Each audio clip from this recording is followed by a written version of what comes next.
ఒక ఊరిలో ఒక పెంకుటింటి అరుగుపై కూర్చొని తీపి బూందీ తింటున్నాడో పిల్లవాడు.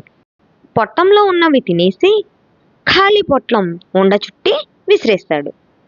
దానిని చూసిన ఒక కాకి రివ్వున వచ్చి ఆ కాగితపు ఉండను ముక్కును కరుచుకొని వెళ్ళి ఒక గోడపై వాలింది. కాళ్లతో పొట్లాన్ని నొక్కిపట్టి ముక్కుతో విప్పింది. ఆశగా చూసింది. 2 మిఠాయి పలుకులు మిగిలున్నాయి. ఆనందంతో తింటున్న కాకి కళ్ళు పెద్దవయ్యాయి. అయితే అదే కాగితంలో బూరి తింటున్న కాకి చిత్రం ఒకటి చక్కగా గీసుంది. అప్పుడు ఆ కాకి ఆశగా ఆ బొమ్మ కాకి నోట్లో ఉన్న బూరెలు లాగింది. అది రాలేదు. మరోసారి ప్రయత్నించింది అమాయకంగా. దాని వాడి ముక్కు తగిలి కాకి చిత్రం కన్ను దగ్గర చిరిగింది. అప్పుడు ఇది నిజమైన బూరి కాదని తెలుసుకున్న కాకి నిరాశగా పొట్లం వదిలి ఎగిరిపోయింది.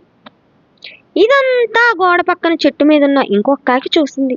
ఎగిరిపోయినటువంటి కాకి తెలివి తక్కువతనానికి నవ్వుకుంది. ఇంతలో అక్కడికి వచ్చి వాలిన మరో కాకి ఆ నవ్వుకి కారణం ఏమిటో అడిగింది. మొదటి కాకి వెర్రుబాగులతనాన్ని వర్ణించింది రెండో కాకి. ఉత్తుత్తు బూరు కోసం కాకి పాటలు తలుచుకొని మళ్ళీ నవ్వింది.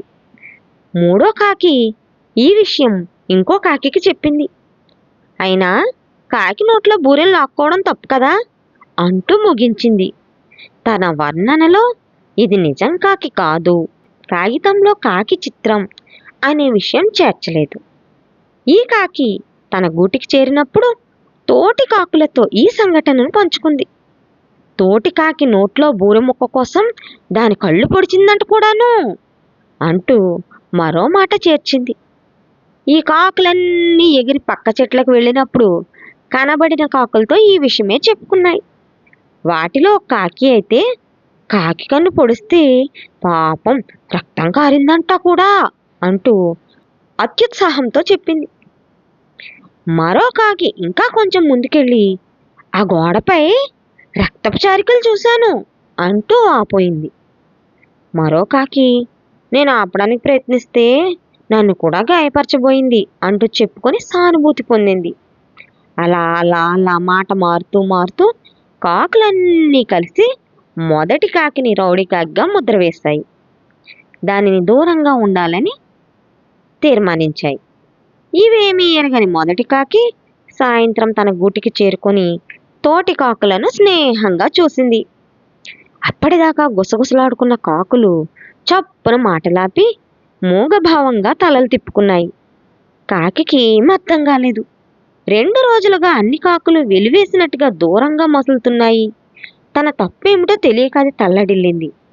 అందుకే లోకులు కాకులు అన్న సూక్తి ఉరికినే రాలేదు ఫ్రెండ్స్. ఒక్కోసారి అంతే, మన ప్రమేయం ఏమీ లేకుండానే మనని సమాజం చెడ్డవాళ్ళని చేసేస్తుంది. నీలాపనిందలు పుకార్లమయం ఈ లోకం. మన మనస్సు మన తప్పు లేదని నిజాయితీగా జవాబిస్తే బాధపడక్కర్లేదు. సంతోషంగా కాలం గడపగలిగే మిత్రుణ్ణి ఒక్కరిని ఎంచుకుంటే చాలు. ఎందుకంటే ఇలా మనం ఏ తప్పు చేయకపోయినా సరే ఈ కాకిలాగే నిందలు పడవలసిన పరిస్థితులు ఎదురవుతాయి. అటువంటప్పుడు మనము నెమ్మదిగా ఆలోచించి నీ మీద పడిన నింద నిజమైతే దానిని సరిదిద్దుకో, అబద్ధమైతే నవ్వేసి ఊరుకో అనే సూక్తిని గుర్తు తెచ్చుకొని జాగ్రత్తగా మసులుకోవాలి. అర్థమైందా ఫ్రెండ్స్? లోకులు పలు కాకులు. ఆ కాకులకి మనం భయపడనవసరం లేదు. మీకు కనుక ఈ వీడియో నచ్చినట్లయితే నా ఛానల్ శిరీష లెసన్స్ లైక్ చేయండి, షేర్ చేయండి, సబ్స్క్రైబ్ చేయండి. Thank you for watching.